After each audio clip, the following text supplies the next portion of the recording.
بسم اللہ الرحمن الرحیم۔ حضور اقدس صلی اللہ علیہ وآلہ وسلم نے فرمایا کہ حضرت موسیٰ علیہ السلام بنی اسرائیل کو خطبہ دے رہے تھے۔ آپ سے سوال ہوا کہ سب سے بڑا عالم کون ہے؟ آپ علیہ السلام نے جواب دیا کہ میں۔ یہ کلمہ اللہ تعالیٰ کو ناپسند آیا۔ اسی وقت وحی آئی کہ مجمع البحرین میں ہمارا ایک بندہ ہے جو تجھ سے زیادہ عالم ہے۔ پھر حضرت موسیٰ علیہ السلام نے اللہ تعالیٰ سے عرض کی کہ میں تیرے اس بندے تک کیسے پہنچ سکتا ہوں؟ حکم ہوا اپنے ساتھ ایک مچھلی رکھ لو، جہاں وہ مچھلی کھو جائے وہیں وہ مل جائیں گے۔ حضرت موسیٰ علیہ السلام اپنے ساتھی یوشع بن نون علیہ السلام کو لے کر چلے، حتیٰ کہ منزل مقصود تک پہنچے۔ آپ علیہ السلام نے دیکھا کہ وہ صاحب کپڑے میں لپٹے بیٹھے ہیں۔ آپ علیہ السلام نے سلام کیا اور کہا میں موسیٰ ہوں۔ انہوں نے پوچھا کیا بنی اسرائیل کے موسیٰ؟ آپ نے فرمایا ہاں، اور میں اس لیے آیا ہوں کہ آپ مجھے وہ بھلائی سکھائیں جو کہ آپ علیہ السلام کو اللہ کی طرف سے سکھائی گئی ہے۔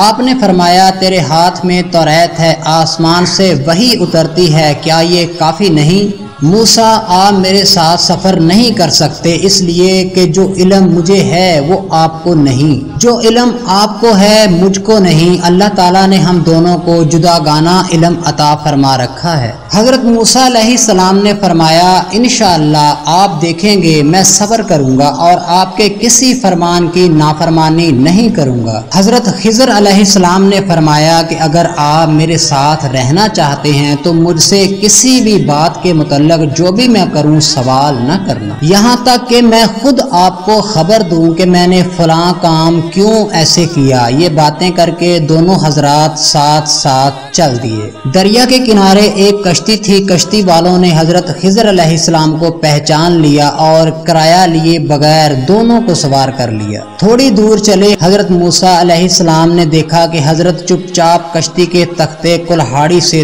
توڑ رہے ہیں۔ حضرت موسیٰ علیہ السلام نے فرمایا کہ ان لوگوں نے تو ہمارے ساتھ احسان کیا، بغیر کرائے کے کشتی میں سوار کیا، آپ نے ان بیچاروں کی کشتی کے تختے توڑ دیے۔ اس پہ حضرت خضر علیہ السلام نے فرمایا کیا میں نے آپ سے یہ نہ کہا تھا کہ آپ میرے کاموں میں صبر نہیں کر سکتے؟ حضرت موسیٰ علیہ السلام معذرت کرنے لگے کہ خطا ہوئی، بھولے سے پوچھ بیٹھا، معاف فرمائیے، سختی نہ کیجیے، میں پھر نہیں پوچھوں گا۔ کشتی کے ایک تختے پہ ایک چڑیا بیٹھی اور سمندر میں چونچ ڈال کر پانی لے کر اڑ گئی۔ حضرت خضر علیہ السلام نے حضرت موسیٰ علیہ السلام سے فرمایا کہ آپ کے اور میرے علم نے اللہ کے علم میں سے اتنا ہی کم کیا ہے جتنا پانی اس سمندر میں سے اس چڑیا نے کم کیا۔ کشتی کنارے لگی، دونوں حضرات ساحل پہ چلنے لگے۔ حضرت خضر کی نگاہ چند کھیلتے ہوئے بچوں پہ پڑی۔ ان میں سے ایک بچے کا سر پکڑ کر حضرت خضر علیہ السلام نے اس کی گردن اس طرح مروڑ دی کہ اسی وقت اس کا دم نکل گیا۔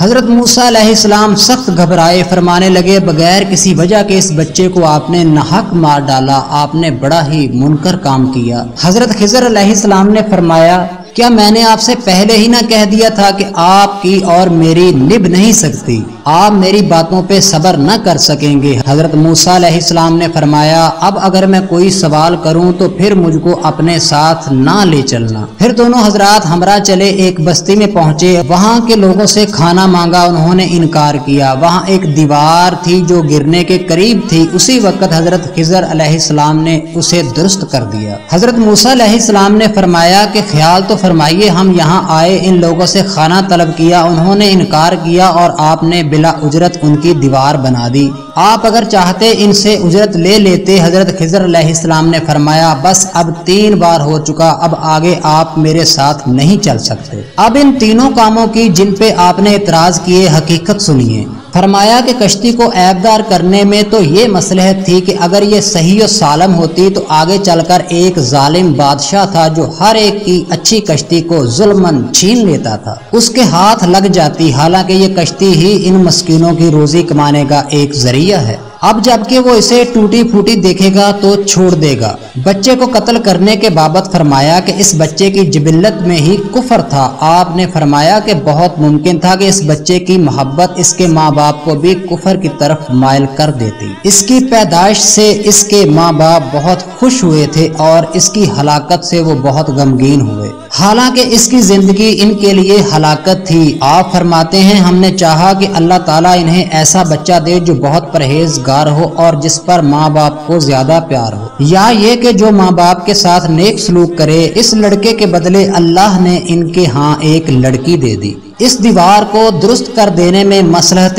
خداوندی یہ تھی کہ یہ دیوار شہر کے 2 یتیم بچوں کی تھی اور اس کے نیچے ان کا مال دفن تھا۔ پھر حضرت خضر علیہ السلام نے فرمایا کہ دراصل یہ تینوں باتیں جنہیں تم نے خطرناک سمجھا سراسر رحمت تھی۔ کشتی والوں کو گوہ قدرے نقصان ہوا لیکن اس سے پوری کشتی بچ گئی۔ بچے کے مرنے کی وجہ سے گویا ماں باپ کو رنج ہوا لیکن ہمیشہ کے رنج و عذاب سے بچ گئے۔ حضرت خضر علیہ السلام نے حضرت موسیٰ علیہ السلام سے فرمایا کہ یہ کام میں نے اپنی خوشی سے نہیں بلکہ اللہ کے حکم سے کیے۔ حضرت خضر علیہ السلام اور حضرت موسیٰ علیہ السلام کی یہ ملاقات توحید اور نبوت کی پوری ترجمان ہے۔ بندہ جب اس پہ غور کرتا ہے تو اسے یہ تسلیم کرنا پڑتا ہے کہ ہر فعل کا حقیقی فاعل اللہ ہے۔